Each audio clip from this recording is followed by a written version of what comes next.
Sous les pavés, magazine radiophonique. Bonjour à tous et bienvenue dans notre rendez-vous hebdomadaire où l'on vous informe des infos les plus croustillantes de la sphère musicale. Aujourd'hui, c'est une émission un peu spéciale puisque le festival montpelliérain dédié à la musique électronique Dernier Cri débute ce soir. C'est parti donc pour 2 semaines de festivités en tout genre, mais avant de commencer, une petite news qui nous a fait bien rire. Sous les pavés, l'actualité. Mais qu'a encore fait David Guetta pour qu'on lui tombe dessus une nouvelle fois ? Après avoir samplé illégalement un certain André Dudek, il a ensuite utilisé un vrai cheval au beau milieu d'une foule lors d'une soirée d'ouverture à Ibiza le 28 mai 2015, puis a été accusé la même année de racisme envers la culture américaine. Cette fois-ci, David Guetta est dans le joug médiatique en raison d'insultes à propos de la culture américaine toujours, mais cette fois-ci par rapport à ses racines musicales. Ce dernier aurait, je cite, participé à l'avènement de la house music aux États-Unis, ou serait surnommé le grand-père de la musique électronique. Ironie du sort, ces propos ne viennent pas de lui, mais de la chaîne américaine ABC, qui aurait utilisé ces termes en sous-titre de l'une de ses vidéos. L'annonce n'a évidemment pas tardé à provoquer un léger séisme et le DJ a été sacré bouc émissaire du week-end, comme en témoignent de nombreux mèmes circulant sur la toile. Sous les pavés, Un regard. Mais revenons à notre information principale, le festival montpelliérain débute ce soir. En effet, Dernier Cri apporte sa touche de bonne humeur et la force nécessaire pour affronter l'hiver. Concerts, DJ sets, conférences, débats, masterclass, projections, en bref, tout ce qu'il faut pour faire un bon festival. Pour cette 4e édition, c'est une programmation chargée qui nous attend. Les artistes vont s'enchaîner entre l'Institut, le Dièse, le Rockstore ou l'Antirouille.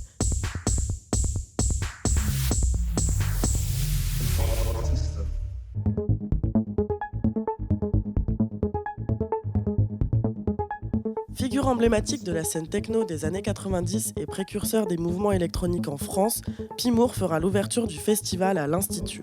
Après avoir été acclamé par le public au Tohu-Bohu, Léopold reviendra nous livrer un live digne des plus grands, toujours à l'Institut. Paula Temple foulera quant à elle le sol montpelliérain pour la première fois. Ce monument de la techno berlinoise se produira sur la scène du Rockstore au cœur de Montpellier. Abby et Mélodie, les artistes du label 100% féminin Rare, prendront possession des platines de l'Antirouille pour une soirée aux diverses influences. Sonia Mounir et Tromer clôtureront le festival sur la scène du Dièse. Les 2 influents producteurs sauront nous faire taper du pied pour la dernière de cette édition. Invitée par le festival à jouer au Nubaya, la franco-taïwanaise Louise Chen assurera un set disco funk house pour la première fois à Montpellier. Les artistes locaux seront également bien représentés. Entre Nunes, Yuki, le collectif modal Pignata Radio, le comptoir du disque ou encore Jenna, les acteurs importants de la ville vous feront découvrir la culture montpelliéraine. Un point d'honneur pour la soirée au Dièse le 3 novembre. Les folles nuits lyonnaises Garçons Sauvages s'importent à Montpellier. Ces soirées queer devenues incontournables à Lyon et notamment au Sucre emmènent le public dans une ambiance unique. L'homme seul, résident de ces soirées, procure de l'amour à chacun de ses sets avec des rythmes indie dance, new disco ou deep house. Les Chetans Brothers, ou le duo le plus excentrique de son temps, offrent à chaque passage sur scène des tempos chamaniques et percutants, une techno qui leur est propre à la limite du vaudou. Le seul mot d'ordre, danser. Pour cette première, le public risque fort de rentrer en transe et de se dandiner toute la nuit, hypnotisé par ces artistes au style inimitable.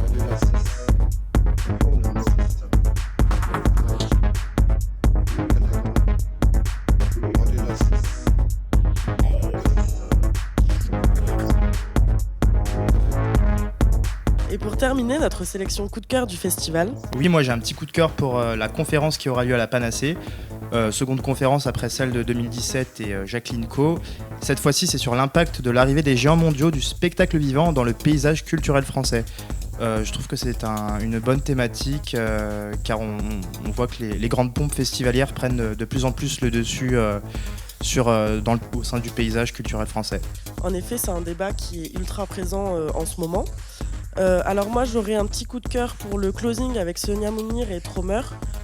Tout d'abord parce que je l'ai vu il y a un mois sous le nom de Romane Poncé à l'Institut. Donc j'ai hâte de découvrir sa 2e facette pour découvrir sa nouvelle ligne artistique. Quant à nous, on se retrouve bientôt pour des nouvelles infos de la sphère musicale. Salut!